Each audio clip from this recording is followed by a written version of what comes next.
Namun hal ini tidak berarti bahwa pernikahan harus diteruskan jika pasangan mereka merupakan seorang pedofil atau seseorang yang memiliki hasrat seksual dengan sejenisnya, atau jika pasangan mereka hidup dalam sebuah kehidupan yang kacau dan melakukan perzinahan.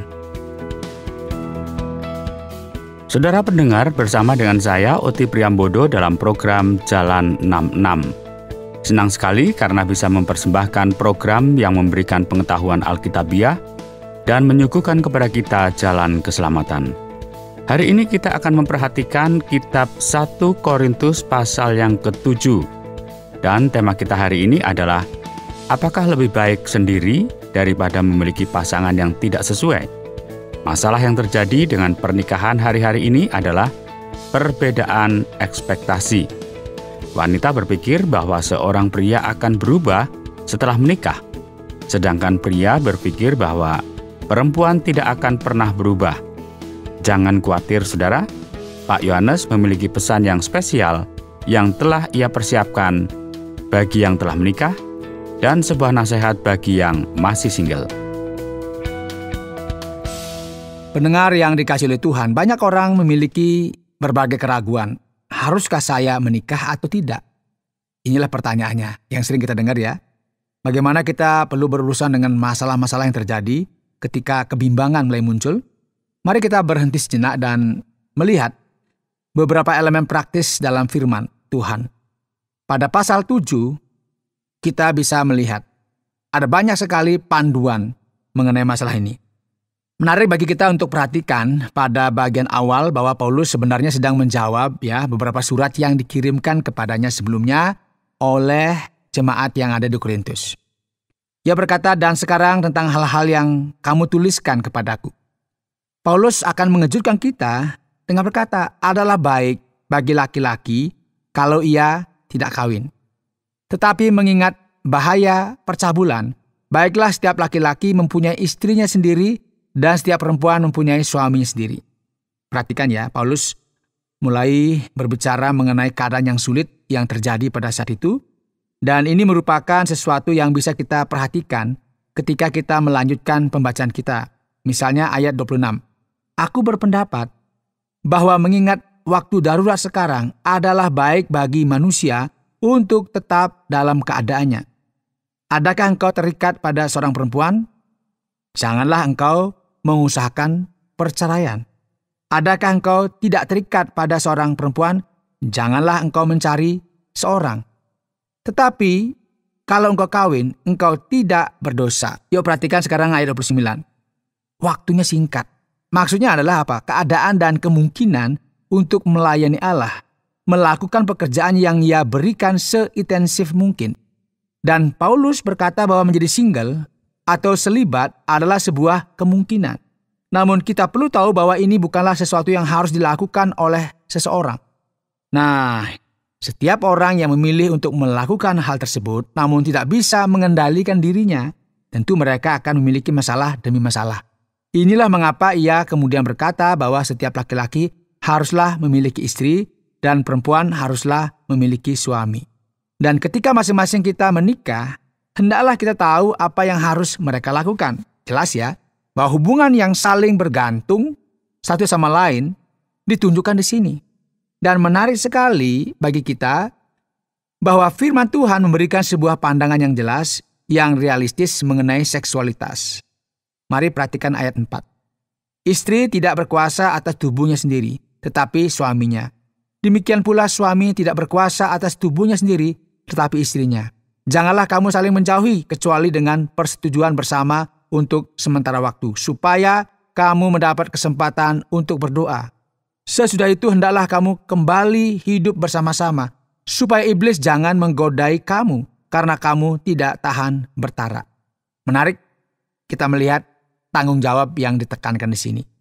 Tidak ada seorang pun yang akan melakukan kesalahan yang serius dalam pernikahan. Dan Paulus juga melanjutkan perkataannya dengan berkata, namun demikian alangkah baiknya kalau semua orang seperti aku. Atau dengan kata lain, hidup tidak menikah. Dan alasan yang diberikan di sini sangatlah jelas karena ia bisa menyerahkan hidupnya kepada Allah sepenuhnya. Dan ini merupakan sesuatu yang jelas dituliskan di dalam firman Tuhan. Tetapi setiap orang menerima dari Allah karunia-Nya yang khas. Yang seorang karunia ini, yang lain karunia itu. Itu bisa dibaca di dalam ayat yang ke-7. Kita bisa melihat dan mengamati bahwa menjadi single atau hidup sebagai selibat merupakan sebuah alternatif, layaknya sebuah kasih karunia Allah. Namun kita tidak boleh memaksakan hal ini kepada seseorang. Orang tersebut haruslah memiliki keyakinan yang teguh. Apakah mereka terpanggil untuk melakukan hal ini atau tidak? Apakah mereka mampu atau tidak? Apa yang diajarkan oleh Paulus jelas, dan ia berkata, tetapi kalau mereka tidak dapat menguasai diri, perhatikannya, baiklah mereka kawin. Sebab lebih baik kawin daripada hangus karena hawa nafsu. Dan jika kita berpikir mengenai hal ini, yaitu mengenai hubungan dan pernikahan ini, apakah lebih baik sendiri daripada memiliki pasangan yang tidak sesuai? Apa jawaban yang kita dapatkan yang berkaitan dengan masalah yang mungkin membingungkan kita? Firman Tuhan menyatakan dengan jelas kepada orang-orang yang telah kawin, bukan aku tetapi Tuhan perintahkan supaya seorang istri tidak boleh menceraikan suaminya. Paulus memberikan sebuah referensi tentang apa yang sudah Yesus ajarkan di dalam kitab Matius pasal 19. Perceraian merupakan sesuatu yang dilarang bagi setiap orang Kristen, kecuali dengan alasan-alasan yang cukup kuat untuk seseorang memutuskan ikatan ini, yang dalam hal ini adalah perzinahan dan imoralitas seksual. Dan jikalau ia bercerai, perhatikannya, ia harus tetap hidup tanpa suami atau berdamai dengan suaminya. Dan seorang suami tidak boleh menceraikan istrinya. Ini berarti bahwa pernikahan harus dipertahankan dan dibuat permanen. Dan mengapa Paulus membahas masalah-masalah seperti ini di bagian ini? Nah, masalah yang terjadi di sini berbeda dengan apa yang terdapat dalam Matius pasal 19. Karena ini berkaitan dengan keraguan-raguan yang dimiliki oleh masing-masing suami dan istri Kristen. Apakah mereka harus tetap menikah kepada seseorang yang bukan merupakan orang Kristen? Seseorang yang tidak berpikir dan percaya sebagaimana mestinya? Paulus berkata, kalau ada seorang saudara beristrikan seorang yang tidak beriman, dan perempuan itu mau hidup bersama-sama dengan dia, janganlah saudara itu menceraikan dia. Dan kalau ada seorang istri bersuamikan seorang yang tidak beriman, dan laki-laki itu mau hidup bersama-sama dengan dia, janganlah ia menceraikan laki-laki itu. Karena suami yang tidak beriman itu dikuduskan oleh istrinya, dan istri yang tidak beriman itu dikuduskan oleh suaminya. Andai kata tidak demikian, niscaya anak-anakmu adalah anak cemar. Tetapi sekarang mereka adalah anak-anak kudus. Pertanyaannya sekarang sudah terjawab. Jika Anda menikah dengan seseorang yang bukan merupakan seorang yang memiliki iman Kristen yang sama dengan apa yang Anda percayai, Anda tidak memiliki hak atau otoritas untuk meninggalkan dan menceraikan pasangan Anda hanya karena mereka bukanlah orang Kristen. Tidak benar seperti itu. Jika pasangan Anda masih ingin untuk hidup bersama-sama dengan Anda, maka Anda tidak perlu khawatir untuk Anda tetap bersama-sama dengan mereka. Namun dalam sisi lain, perhatikan ayat 15. Tetapi kalau orang yang tidak beriman itu mau bercerai, biarlah ia bercerai. Dalam hal yang demikian, saudara atau saudari tidak terikat. Tetapi Allah memanggil kamu untuk hidup dalam damai sejahtera. Atau dengan kata lain, seseorang secara natural akan melakukan segala sesuatu yang mereka bisa untuk mempertahankan kesatuan hubungan suami istri mereka sesuai dengan pimpinan firman Tuhan. Namun, apa yang terjadi di sini? Jika seseorang yang belum percaya memutuskan untuk pergi, dan orang yang telah mengenal Allah tidak dapat melakukan apa-apa mengenai hal ini, maka sekarang mereka terbebas dari pernikahan mereka sesuai dengan apa yang kita pelajari melalui bagian ini. Mungkin sekali bahwa yang dimaksudkan dari ayat ini adalah orang tersebut bebas untuk menikah untuk kali yang kedua. Oleh karena mereka telah ditinggalkan dan tidak ada lagi ikatan terhadap keadaan semacam itu sesuai dengan apa yang kita baca di sini. Nah, saudara, Paulus menekankan keadaan yang sulit yang terjadi pada saat itu. Dan dia berkata selanjutnya, hendaklah tiap-tiap orang tetap hidup seperti yang telah ditentukan Tuhan baginya. Dan dalam keadaan seperti waktu ia dipanggil Allah. Khususnya kita perlu memperhatikan keadaan dan periode pada waktu itu dan masalah yang terjadi pada saat itu. Ia berkata, kalau seorang dipanggil dalam keadaan bersunat, janganlah ia berusaha meniadakan tanda-tanda sunat itu. Dan kalau seorang dipanggil dalam keadaan tidak bersunat, janganlah ia mau bersunat. Jangan kita mencoba untuk mengubah keadaan secara khusus berkaitan dengan konteks yang terjadi pada saat itu. Jadi ia membuat sebuah alur berpikir yang sama, dan penting sekali bagi kita melihat skenario dari konteks pada waktu itu. Aku berpendapat, demikian Paulus berkata, bahwa mengingat waktu darurat sekarang adalah baik bagi manusia untuk tetap dalam keadaannya. Adakah engkau terikat pada seorang perempuan? Janganlah engkau mengusahakan perceraian. Adakah engkau tidak terikat pada seorang perempuan? Janganlah engkau mencari seorang. Jelas sekali bahwa perintah yang ada bukanlah sesuatu yang absolut. Namun ini berkaitan dengan keadaan pada waktu itu, yang termasuk di dalamnya adalah penganiayaan terhadap jemaat mula-mula. Paulus berkata, tetapi kalau kamu memutuskan untuk menikah, hal itu bukan dosa. Jadi, jikalau seorang perempuan muda menikah, itu bukan dosa. Pahamilah bahwa orang yang sudah menikah akan mendapat lebih banyak masalah dalam hidupnya. Menarik sekali jika kita melihat hal-hal yang masuk akal yang disampaikan di sini. Ada beberapa orang sebagai contoh ingin mendedikasikan hidupnya kepada Allah dengan cara yang spesial. Dan pada saat yang bersamaan, orang tersebut ingin menikah dan ingin memiliki sebuah keluarga. Seseorang tidak bisa secara intensif mendedikasikan dirinya sendiri kepada keluarganya dan pada saat yang bersamaan menjadi seorang misionaris yang berada di tengah hutan di India misalnya. Jika kedua hal ini disatukan, tentu akan sangat sulit. Oleh sebab itu, hal-hal yang masuk akal ini sudah sepatutnya lah menjadi perhatian kita. Perhatikan ayat 32. Aku ingin supaya kamu hidup tanpa kekhawatiran. Orang yang tidak beristri memusatkan perhatiannya pada perkara Tuhan, bagaimana Tuhan berkenan kepadanya. Dengan kata lain, ada pelayanan yang spesifik yang berkaitan dengan dedikasi yang total dalam pekerjaan Allah, dan ini merupakan kasus yang terjadi dengan Rasul Paulus. Orang yang beristri memusatkan perhatiannya pada perkara duniawi. Bagaimana ia dapat menyenangkan istrinya, dan dengan demikian perhatiannya terbagi-bagi. Dan sekarang, hal ini tidak membuat dia berada dalam posisi yang lebih rendah, namun dia sedang mengkategorikan pelayanannya.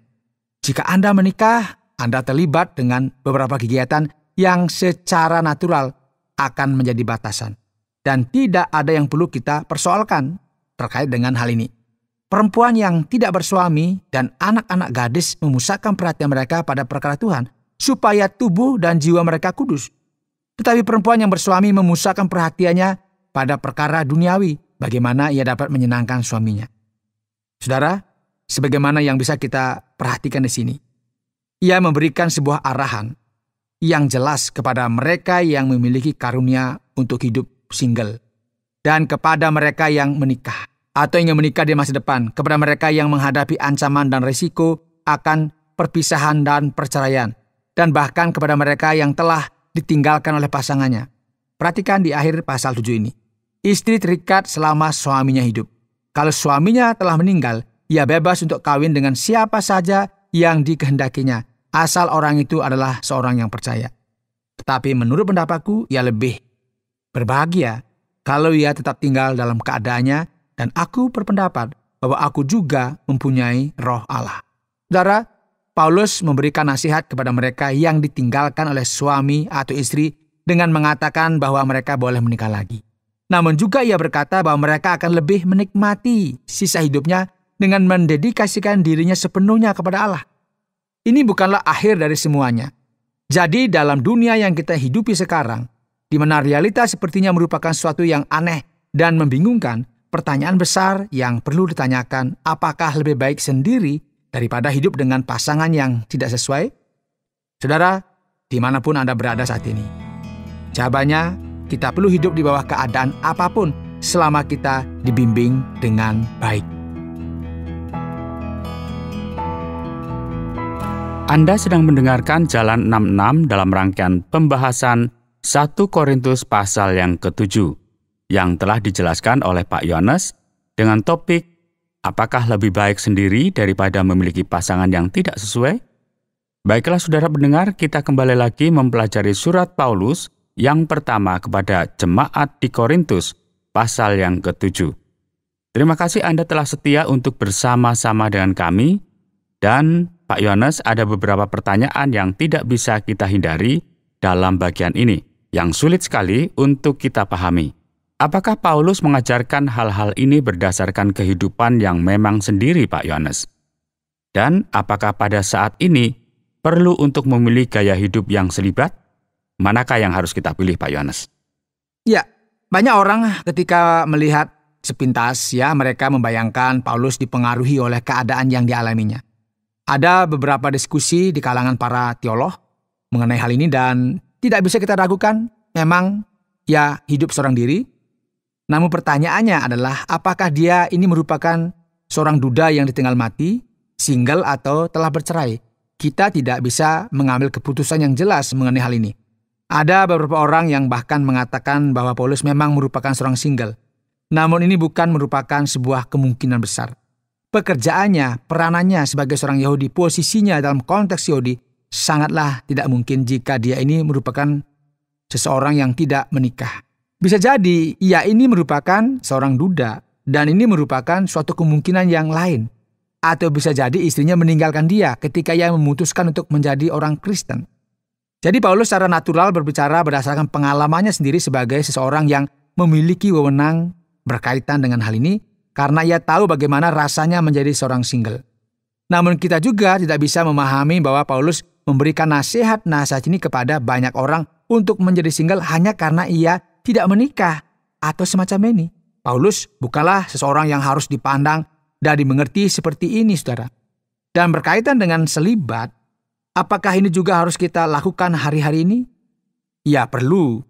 Dan selibat merupakan sebuah karunia rohani sesuai dengan apa yang tertulis pada pasal 7 ini.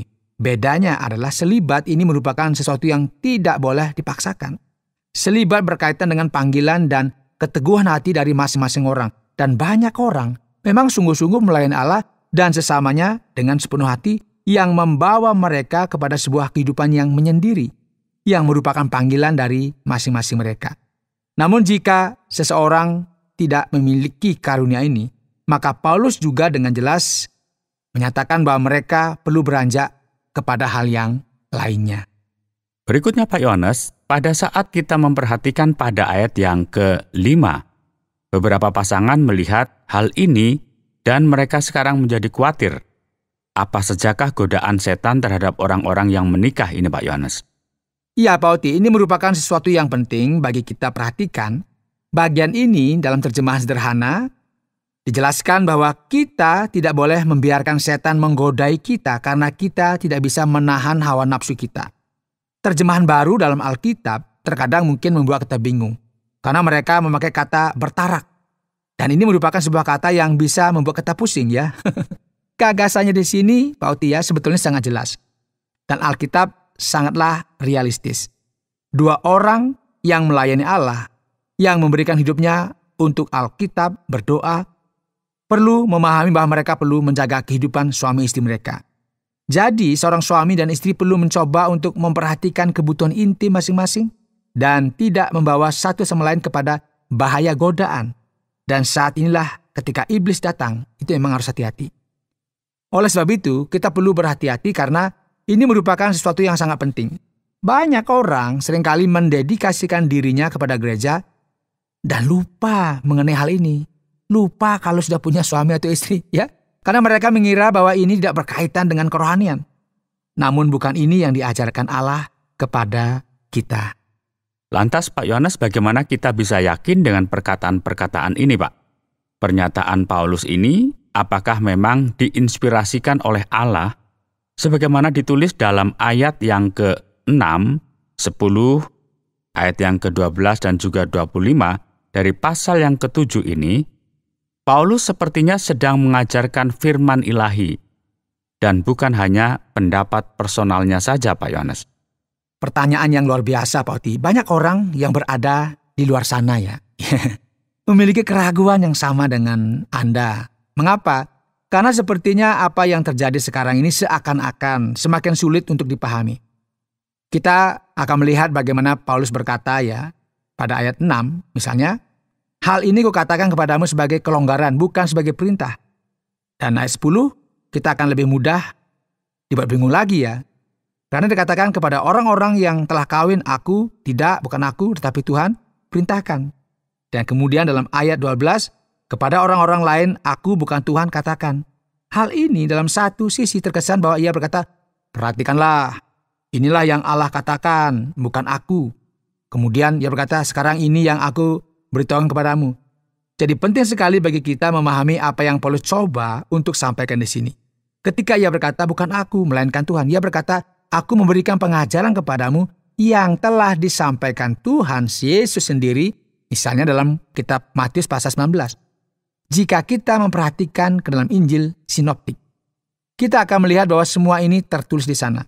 Dan ketika ia berkata bahwa aku bukan Allah, aku memberitahu ini kepadamu. Ini berarti bahwa Tuhan Yesus belum mengatakan hal-hal ini di dalam Injil. Namun sebagai seseorang yang ditunjuk oleh Allah, aku mengatakan ini kepadamu.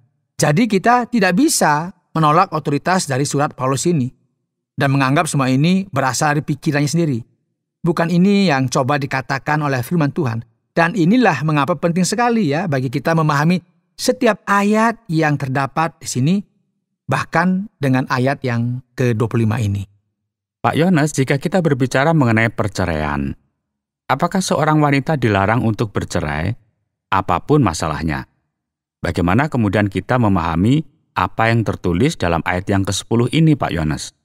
Baik, Pak Oti, tentu ini merupakan poin yang sangat mendasar dan kita perlu memahami dengan benar. Ketika kita membaca apa yang tertulis dalam ayat 10, dikatakan di sana bahwa istri tidak boleh berpisah dari suaminya. Sepertinya ini merupakan sebuah deklarasi yang absolut. Namun demikian, bagaimana kita bisa memahami hal ini jika kita membandingkan hal ini dengan kitab Matius pasal 19? Dalam bagian ini, firman Tuhan jelas tidak mengizinkan adanya perpisahan. Dalam konteks perjanjian baru, indikasinya sangat jelas, yaitu bahwa perpisahan ini berarti menyangkut perceraian. Ketika seseorang menerima surat, sebuah dokumen atau akte perceraian, dokumen ini akan mengizinkan seseorang untuk melangsungkan pernikahan mereka yang kedua. Dan jelas sekali di sini, jika ada sebuah kasus pornia atau porno atau percabulan, atau dengan kata lain imoralitas, seksualitas, pernikahan harus dibatalkan. Ini bukanlah sebuah kewajiban. Namun hal ini diizinkan. Jadi sekarang di sini dikatakan bahwa seorang wanita tidak boleh berpisah. Mengapa? Karena pertanyaannya yang diajukan adalah pertanyaan yang lain. Pertanyaan yang ditanyakan dalam pasal 7 ini adalah, apakah saya harus bercerai dengan suami atau istri saya jika mereka bukanlah orang Kristen? Itu maksudnya. Dalam hal ini perpisahan dilarang. Namun hal ini tidak berarti bahwa pernikahan harus diteruskan jika pasangan mereka merupakan seorang pedofil, atau seorang yang memiliki hasrat seksual dengan sejenisnya, atau jika pasangan mereka hidup dalam sebuah kehidupan yang kacau dan melakukan perzinahan. Masalah-masalah seperti ini merupakan hal yang berbeda dengan masalah-masalah lainnya. Dalam hal imoralitas seksual, maka perpisahan, perceraian tentu diizinkan dalam perjanjian baru. Yang berikut, Pak Yones, Rasul Paulus menempatkan dirinya dalam salah satu kelompok ini kan, Pak? Ia seorang single, sendiri dan tidak menikah. Dan sepertinya hal ini merupakan sebuah keuntungan. Apakah orang yang menikah ada dalam posisi kerohanian yang lebih rendah, Pak? Karena mereka mempedulikan perkara-perkara duniawi saja, seperti membahagiakan keluarganya. Baik, sepintas memang ini merupakan kesan yang kita peroleh. Sepertinya ya, menjadi seorang yang single mampu melayani Allah sepenuhnya. Melayani Allah dengan kemampuan terbaik kita. Namun cara yang sedemikian di dalam kita melihat sesuatu tidaklah benar. Mengapa? Karena Paulus pada dasarnya mencoba untuk memberitahu kita bahwa ada single semacam ini dan juga pelayanan dari seseorang yang telah menikah. Apa yang tidak bisa kita lakukan adalah mencampur adukan keadaan yang ada. Jika seseorang misalnya ini ya ingin mempersembahkan diri mereka kepada Allah siang dan malam sepanjang waktu, maka ini akan menyulitkan mereka sendiri. Betapa banyaknya pemimpin rohani mengalami kesulitan oleh karena dimensi atas pekerjaannya ini yang tidak begitu dipertimbangkan. Jadi ini tidak berarti berbalikan dengan hal ini. Orang yang menikah memiliki posisi yang sangat penting juga. Sedemikian pentingnya sampai-sampai seorang suami istri menerima dari Allah sebuah lisensi yang berkata, kamu tidak perlu mendedikasikan dirimu sebanyak itu. Karena keluarga adalah prioritas bagimu. Dan hal ini perlu kita pahami demikian, bukan malah sebaliknya. Baiklah Pak Yones, Untuk kita mengemas semua ini, saya ingin mengajukan satu pertanyaan lagi dalam ayat yang ke-14. Karena ada sesuatu yang kita lihat di sini yang menarik perhatian kita. Anak haram yang dikuduskan. Maksudnya apa ini Pak Yohanes? Ada orang Kristen yang setia, sementara yang lain tidak demikian. Jadi bagaimana solusinya ini Pak Yohanes? Ya Pak Oti, jika kita melihat apa yang tertulis di dalam firman Tuhan, kita akan melihat bahwa ada fokus yang perlu kita perhatikan yang kadang sering disalahpahami. Kita biasanya berpikir terlalu banyak sebagai seorang individu. Gagasan dari hal ini sebenarnya muncul dari Perjanjian Lama ketika ada orang yang merupakan bagian dari sebuah komunitas orang percaya dan mereka bergaul dengan orang yang tidak percaya, mereka akan membawa pengaruh positif kepada orang yang belum percaya ini sedemikian rupa sehingga orang tersebut akan dikategorikan sebagai orang yang terpilih atau umat pilihan Allah itu sendiri. Jadi ini merupakan alasan yang terdapat di balik semua ini. Dan seorang anak akan dikategorikan kudus dan tidak haram sesuai dengan realita yang kita bisa temukan dalam Perjanjian Lama ini. Baik, terima kasih banyak Pak Yohanes untuk setiap jawaban yang sudah diberikan. Dan bagi para pendengar sekalian, tetaplah untuk bersama dengan kami, karena sebentar lagi kita akan mendengarkan kesimpulan akhir dari pelajaran kita kali ini. Saudara, hari ini dalam program Jalan 66, kita telah belajar dari pasal 7 dari kitab pertama Korintus. Dan sebagaimana yang Anda telah dengar tadi bahwa tema kita hari ini adalah apakah lebih baik sendiri daripada hidup dengan pasangan yang tidak sesuai. Jadi terlepas dari keadaan saudara hari ini, baik Anda menjadi single, menikah, sudah bercerai atau ditinggal mati, pastikanlah bahwa melalui firman Allah, Anda selalu mendapatkan bimbingan. Firman Allah menunjukkan kepada kita bahwa Allah harus memberikan arahan dalam segala situasi yang kita alami. Dan kebenarannya adalah bahwa setiap kita, baik single atau menikah, kita bisa menikmati setiap momen dalam kehidupan kita secara benar dan mengikuti setiap nasihat dari Sang Pencipta yang menciptakan baik manusia dan pernikahan itu sendiri. Saudara pendengar, karena waktu yang tidak memungkinkan, kita akhiri program Jalan 66 kali ini. Kami menantikan Anda untuk tetap mengikuti pelajaran berikut dalam lanjutan pembelajaran Alkitab yang memberikan pelajaran menyeluruh tentang firman Tuhan. Jika Anda memiliki pertanyaan atau berespon terhadap topik berhubungan dengan program ini, silakan menyampaikan melalui WhatsApp ke nomor 081 333 777 386. Terima kasih atas perhatian Anda.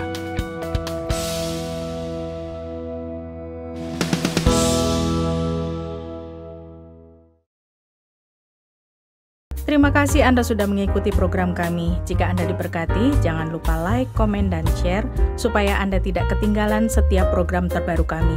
Jangan lupa juga untuk subscribe channelnya dan nyalakan loncengnya. Jika Anda ingin mendukung pelayanan kami, bisa melalui rekening kami berikut ini atau menghubungi kami di sini.